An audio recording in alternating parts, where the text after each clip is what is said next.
Welcome. Let's talk about what is a pod.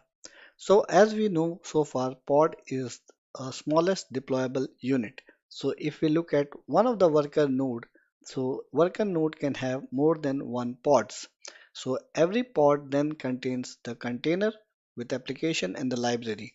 So that's what we have discussed. So an application gets wrapped inside a Docker image, and then the Docker image is responsible for having the application and the dependent libraries together, and then the Docker image can be run, and then when a Docker image is running, it's called a container.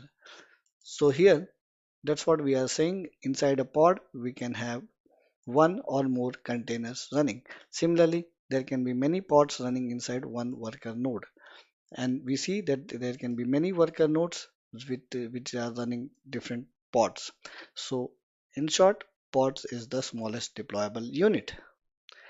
So let's go ahead and talk about some of the important key points around this. So best practice is to wrap one container to one pod. What does it mean is, even though we are allowed to keep more than one containers inside one pod, but we should not do that ideally. So I can keep an application in its database inside this pod, but then there can be a scenario that I need this application to auto scale and grow more, but I don't want the database to auto scale. So that's where the things become complicated. Hence, it is good and advisable that you keep only one container running inside one pod, and you can spin up many pods inside a worker node if you need. So that's why best practice is to wrap one container to one pod and deploy this pod as to an available worker node. Next is every pod when gets created, it gets an IP address, and if something goes wrong with the pod, it gets deleted and a new pod gets created with a new IP. So what does it mean? So basically what happens is, whenever we are creating a new pod, a new IP address is getting associated with it.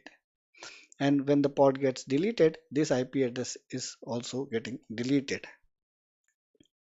So using this IP addresses, different pods or the applications running inside different pods can talk to each other. But then there's a one small problem. Let's say a pod is with an IP of 1234, and then this pod is using that IP to connect to this pod. What happens if this pod gets deleted and then a new instance of the pod gets created, which means that this pod is going to get a different IP, which is going to be different than 1234. What it means for this pod then is that this connectivity is not no longer established. It is gone because the IP has changed. Hence, there's this to solve this problem of dynamic IP for a pod, we have got a new kind of technique called a service component. And this component comes into picture as it is an abstract way to expose the application container endpoints running inside the pod rather than exposing a dynamic IP. So it handles the complexity around creating a new dynamic IP.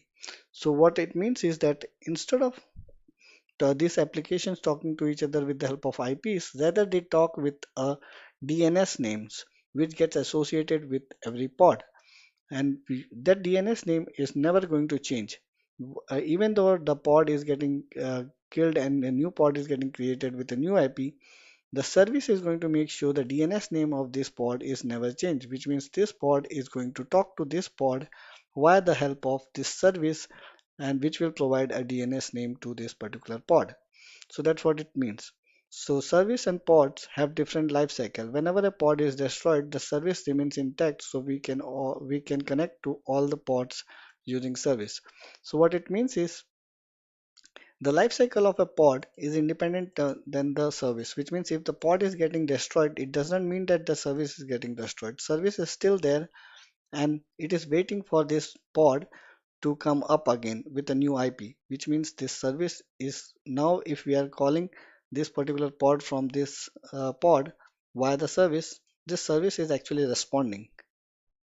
So service has static IP address attached to it, that is a DNS name, and it is a load balance system, which means we can create multiple pods and attach to a service, and we can call these pods exposed endpoints using this service from any other application in our microservice architecture.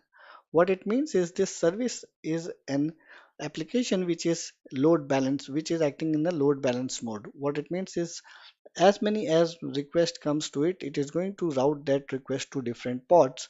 Just that different pods have different DNS names. So we should make sure when we are calling pod 2 from pod 3, we should use proper DNS name which is provided by service. And if we call many lot of if we make many calls, then the service knows how to pass traffic to pod 2 in a load balanced environment. So we don't have to worry about that. So again, service is just having a static IP, or that is acting as a DNS service, also as a load balancer to route traffic between the pods. So the service component helps to solve the dynamic IP address issue that we were getting when we were directly trying to access a pod from another pod with the help of IP address. So this was about a short deep dive at what is a pod and how what is a service and how different pods talk to each other inside worker nodes. Thank you.